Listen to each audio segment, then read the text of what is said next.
Hi. I hope everyone's doing fine today. Hi. How are you, Nix? Good, good.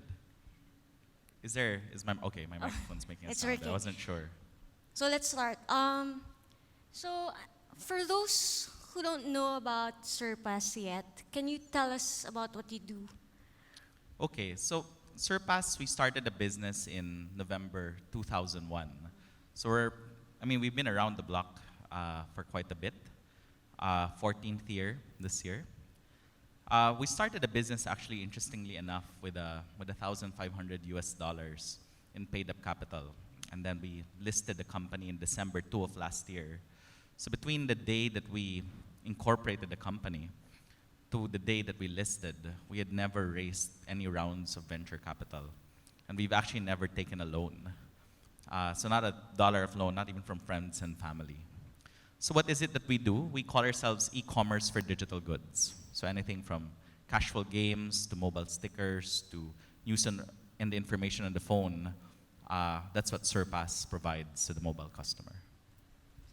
So to give everyone a background, Xurpas just held its IPO in the Philippines. So your valuation is now, what's your valuation? What's your market cap? It's around 400 million US now.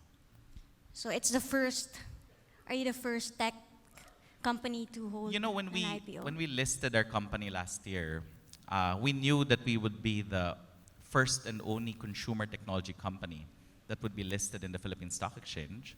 But as we started talking to different investment institutions around the region and around the country, we didn't realize that apparently there is no consumer tech company listed in other emerging markets in Southeast Asia. So for example, there's none listed in Indonesia, there's none listed in Vietnam, there's none listed in Thailand, at least to my knowledge, based on the feedback that we're getting.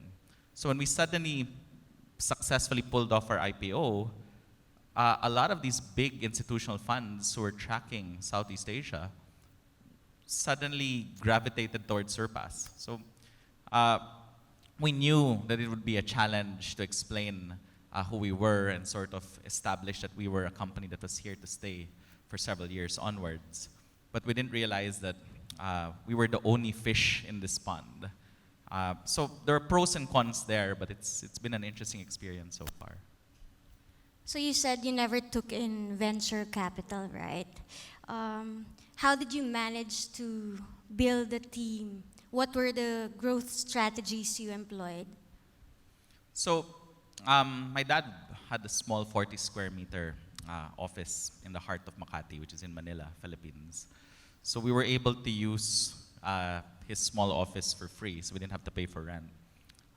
All of the computers that myself and my partners used at the start, we took from our homes. Even the printer. We didn't hire anyone on day one, and we didn't pay ourselves salaries. Back in 2001, we still lived in our parents' homes, so we would just take our lunch meals back from home, so we didn't have to go out and spend for lunch. So it was very bootstrapped. But at the end of the day, we figured out that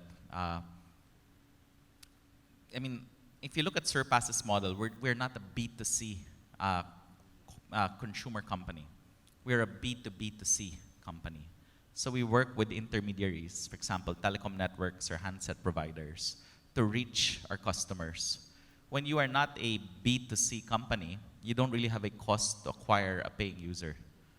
The cost to acquire paying users is more of a sales function rather than an advertising function. So we were able to scale our customer acquisition strategy without having to spend advertising. The other benefit for us, I guess, with a B2B2C model is that we weren't as mindful of customer lifetime value. Because you become very mindful of customer lifetime value, especially when you acquire a paying user at a higher amount than the profit that you get from his or her first transaction.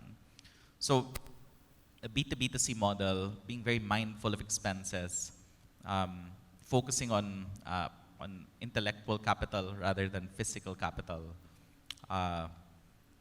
having a very iterative approach to product deployment.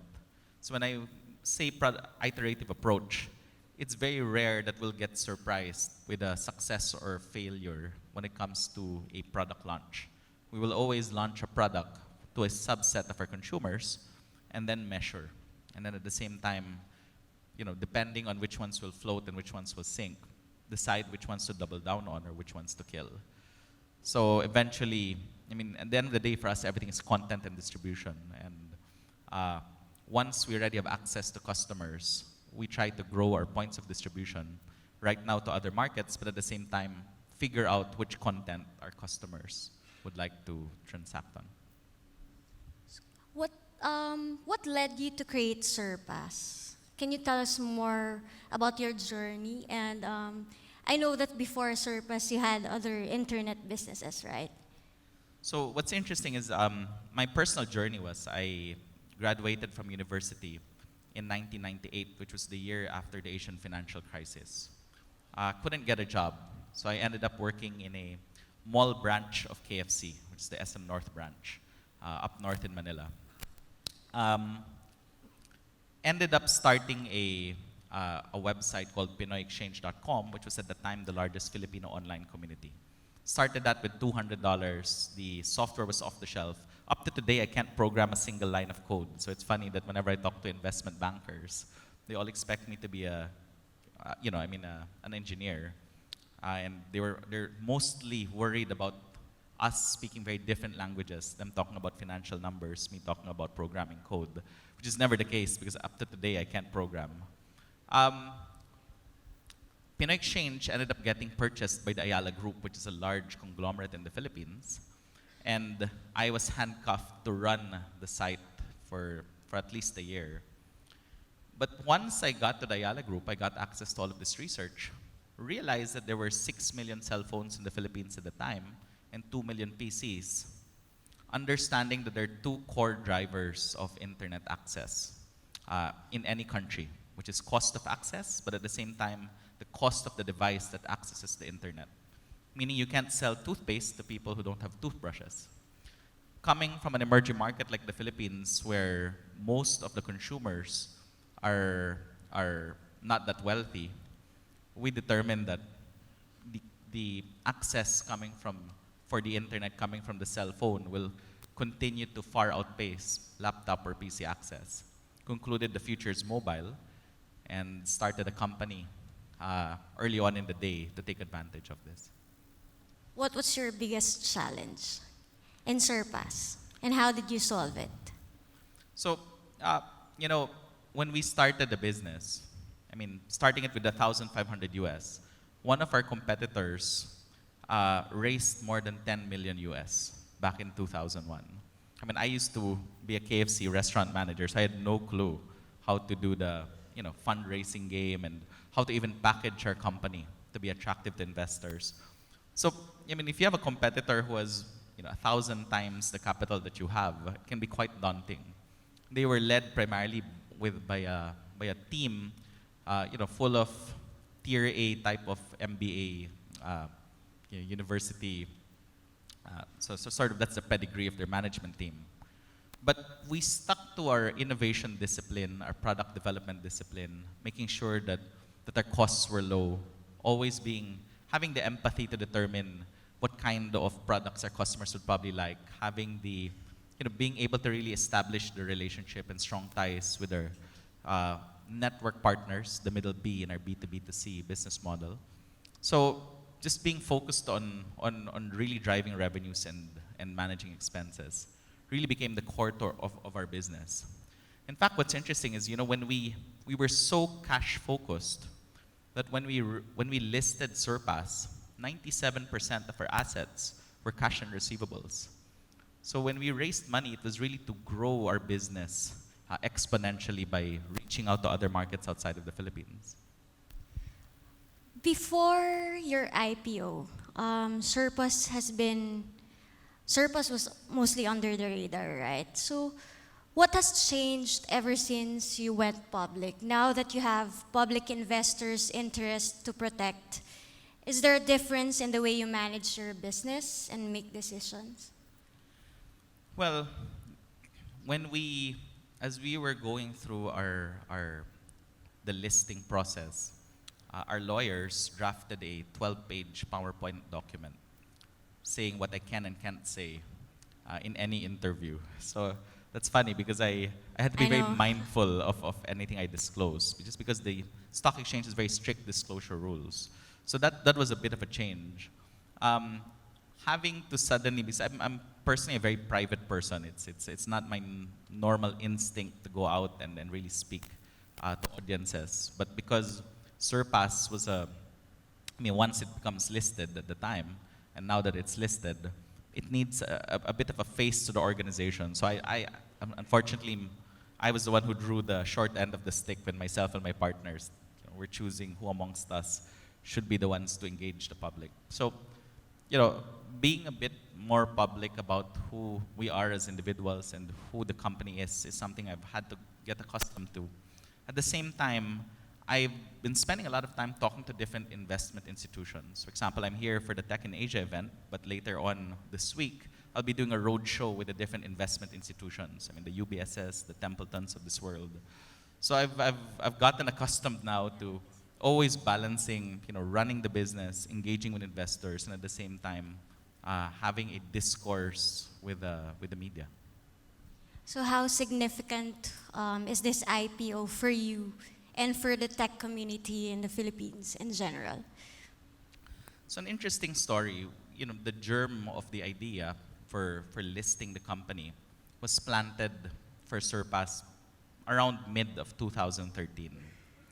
And as we started going to the different banking and financial institutions in the Philippines, talking to them about the possibility of underwriting our listing, we kept on getting rejected.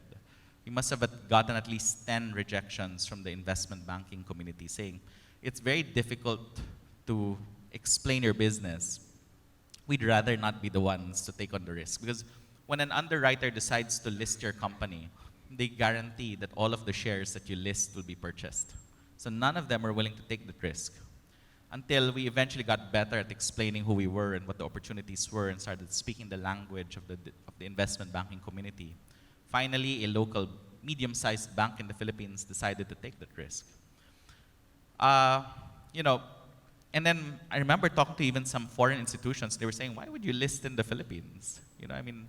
Why not list in a place like Hong Kong or in Australia, a place where most of the or investor pool would be accustomed to tech companies?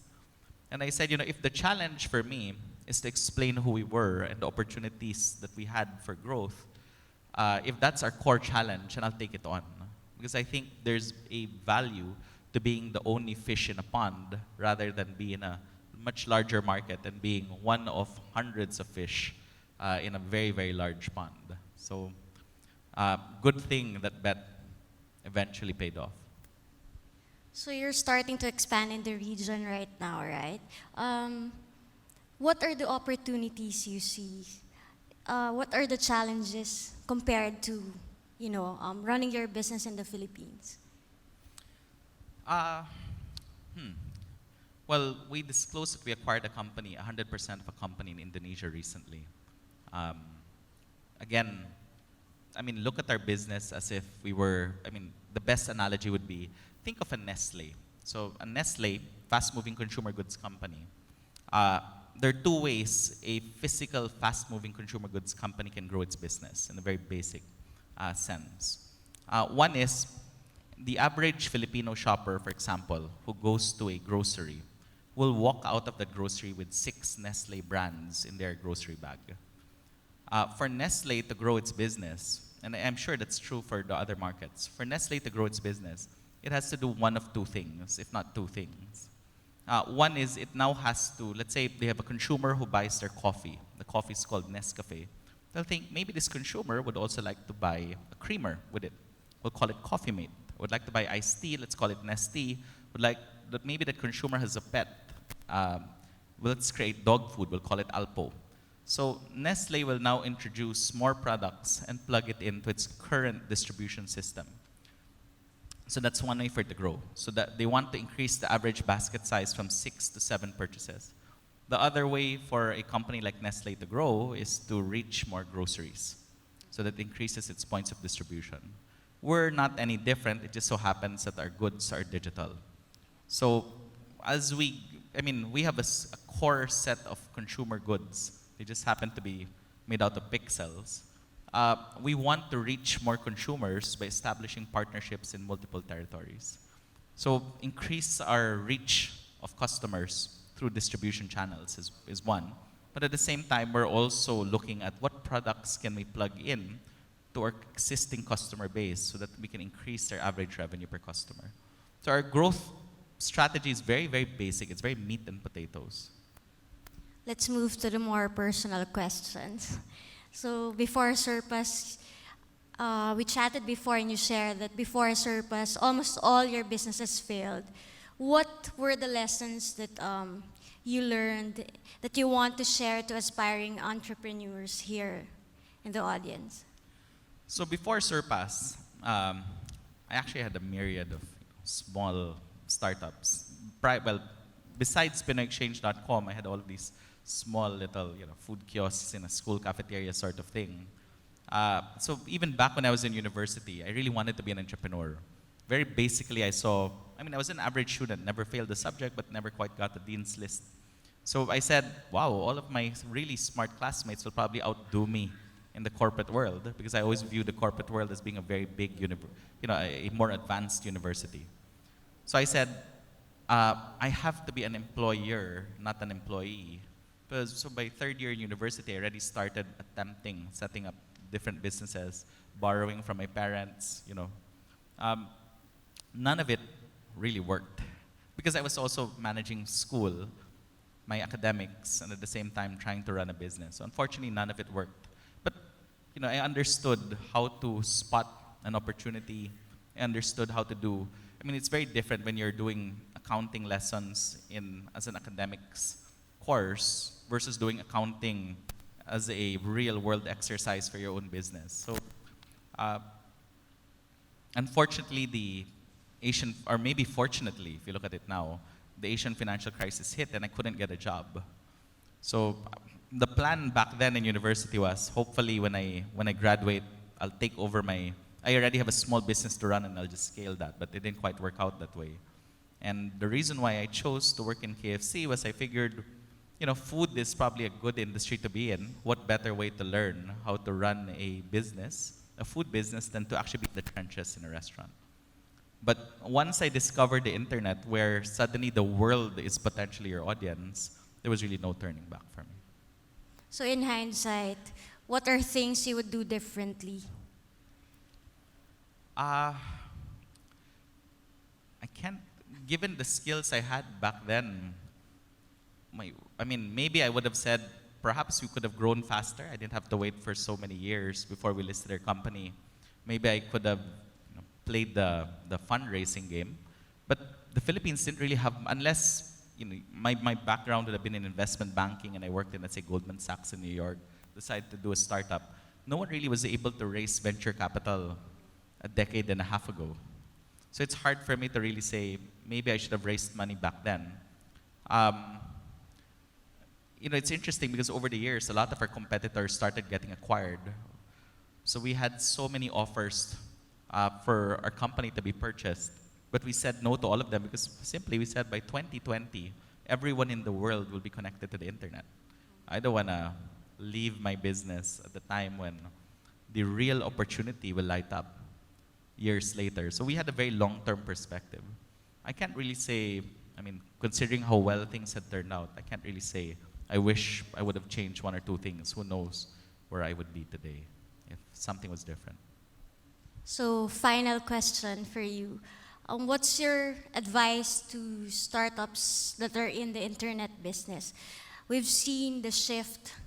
We've seen a lot of platforms disrupting traditional industries. So what's your advice for them?